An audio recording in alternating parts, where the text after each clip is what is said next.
This is Corey with Learning to Trust God with Chronic Illness.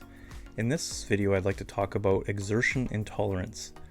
Now, I've talked about post-exertional malaise in past videos, or PEM for short, and that's when patients or people with CFS go into a crash state if they exert themselves too much. But over the span of the years of work and clinical research into chronic fatigue syndrome, there's been much debate over the name, and sometimes it comes across as sounding lazy, like there's just this chronic fatigue issue that sounds like it's the patient's fault, or can give the indication that, some people say, well, just maybe do some workouts or drink some coffee and get over it. But with CFS, it's a much deeper issue, seated issue in the cells, in the ability for the mitochondria to make energy. And so this makes the CFS person exertionally intolerant. And that means that any exertion they make can only have a certain amount, or else it'll go into a crash state. And like I mentioned in past videos, this can mean physical exertion, it can mean social exertion, even mental, and even certain situations and environments that have a sensory overload impact on the nervous system. So it could be due to noise, brightness, chaos around them. In particular, stress or conflict can really push the patient beyond their capacities very quickly. And so at some points, they've actually proposed from the scientific community calling the disease, instead of CFS, call it systematic exertion intolerance disease.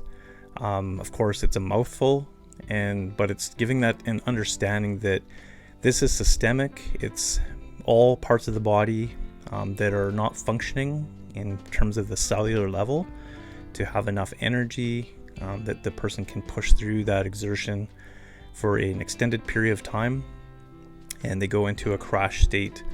So there's this systemic whole body exertional intolerance. And they also wanted to call it disease rather than a syndrome, whereas syndrome often is less intense of a word than, say, disease might be.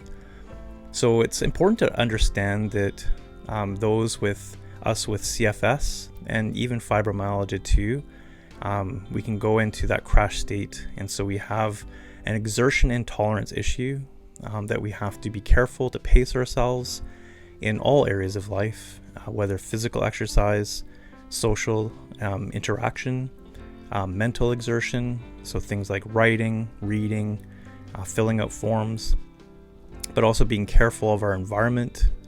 For example, going out at times of day that are quieter, not as much rush hour traffic, trying not to be in places that are very loud and overbearing with sounds or movement or people and crowds. And also too, just staying clear of conflict is a big one for me. So that gives you an idea of exertional intolerance that we have as CFS. And I hope to have more videos in the future that will continue to bring up post-exertional malaise, but also exertion intolerance. And again, post-exertional malaise is when the person who has CFS pushes beyond what their capacity is and ends up going into a crash state where they go into a deficit of energy. And this could mean a lapse of a couple hours of needing to have bed rest to recover, or it could mean days of recovery or even weeks.